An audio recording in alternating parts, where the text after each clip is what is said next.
The Keeping Quilt by Patricia Polacco. When my great-grandma Anna came to America, she wore the same thick overcoat and big boots she had worn for farm work. But her family weren't dirt farmers anymore. In New York City, her father was hauling things on a wagon, and the rest of the family made artificial flowers all day. Everyone was in a hurry, and it was so crowded, not like back home Russia. But all the same, it was their home, and most of their neighbors were just like them. When Anna went to school, English sounded to her like pebbles dropping into shallow water. Shh, shh, shh. In 6 months, she was speaking English. Her parents almost never learned, so she spoke English for them too. The only things she had left of back home Russia were her dress and babushka that she liked to throw up in the air when she was dancing. And her dress was getting too small. After her mother had sewn her a new one, she took her old dress and babushka. Then from a basket of old clothes, she took Uncle Vladimir's shirt, Aunt Havela's nightdress, and an apron of Aunt Natasha's. "We will make a quilt to help us always remember home," Anna's mother said. "It will be like having the family in back home Russia dance around us all night." And so it was. Anna's mother invited all the neighborhood ladies. They cut out animals and flowers from the scraps of clothing. Anna kept the needles threaded and handed them to the ladies as they needed them. The border of the quilt was made of Anna's babushka. On Friday nights, Anna's mother would say the prayers that started the Sabbath.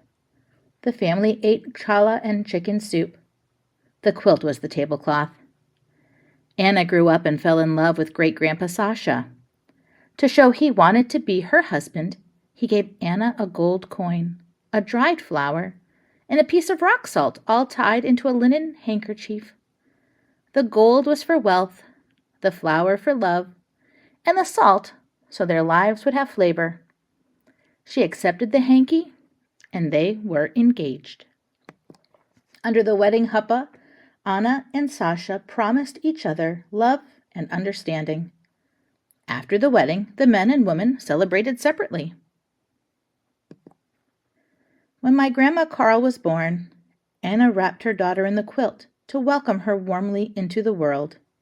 Carl was given a gift of gold, flour, salt, and bread.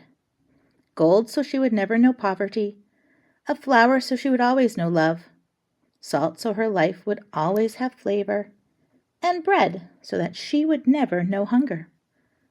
Carl learned to keep the Sabbath and to cook and clean and do washing.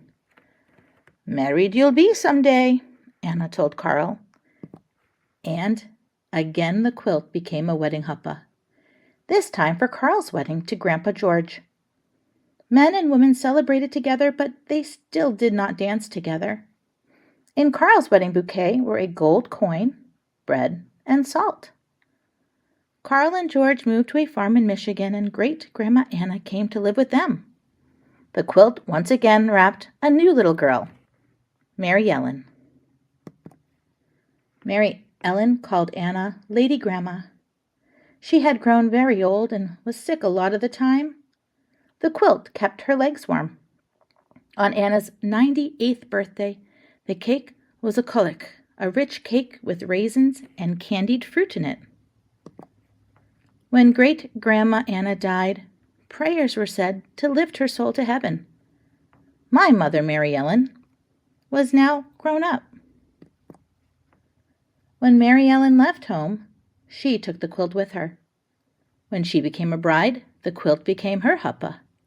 For the first time, friends who were not Jews came to the wedding.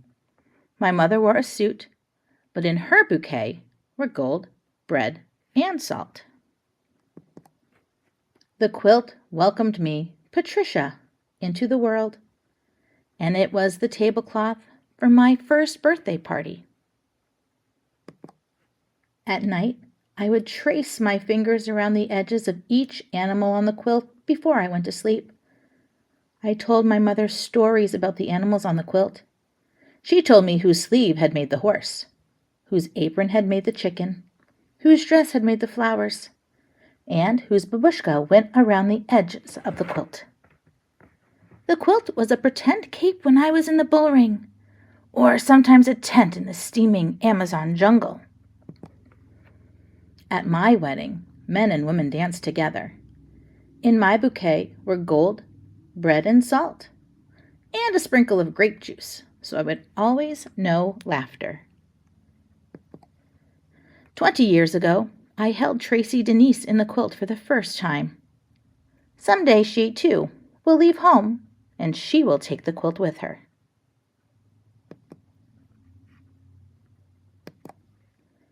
Many years ago, I held Tracy Denise in the quilt for the first time. 3 years later, my mother held Stephen John in the quilt for the first time. We were all so proud of Tracy's new baby brother.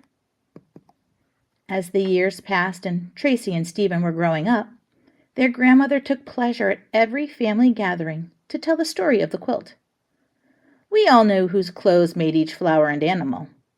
My mother was lucky enough to show the wonder of this quilt to my brother's grandchildren, her great-grandchildren. When my mother died, prayers were said to lift her soul to heaven. Tracy and Stephen were now all grown up and getting ready to start their own lives. And now I wait for that day that I too will be a grandmother and tell the story of the Keeping Quilt to my grandbabies.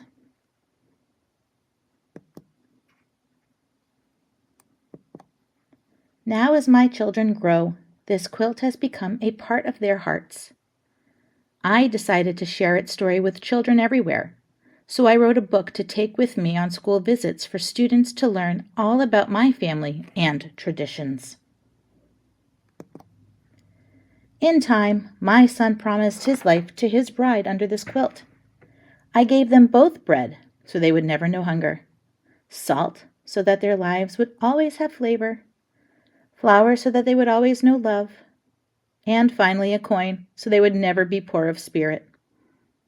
When my daughter stood under this quilt to promise her heart to her partner, she too received bread, salt, flowers, and a coin. As the years passed, the Keeping Quilt became fragile. Without my knowing, my son and daughter took digital photos of the quilt and sent them to my sister-in-law and her quilting guild. The photos helped them make an exact pattern of the original. They even researched online to find the right fabrics to recreate the quilt. One heart from the original quilt was removed and added to the replica. They talked about their own families and traditions as they sewed. My children presented the new quilt to me as a complete surprise on my birthday.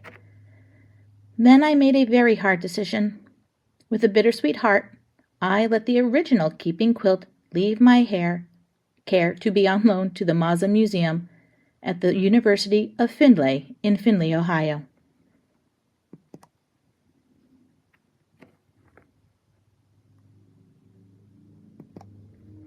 It warms my heart to know that so many people will see the Keeping Quilt on display. Hopefully it will stir the beauty of memory and the richness of family in their souls, and they will take these feelings away with them. They will create legacies of their own. Now I take the new quilt to visit schools. Many hopeful brides and grooms have stood under it on their wedding day. It has covered many a table for special banquets. Children have run around using it as a cape in the backyard.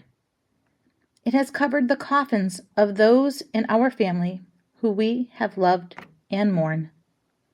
But, best of all, this quilt has wrapped the most precious gift of all, new lives.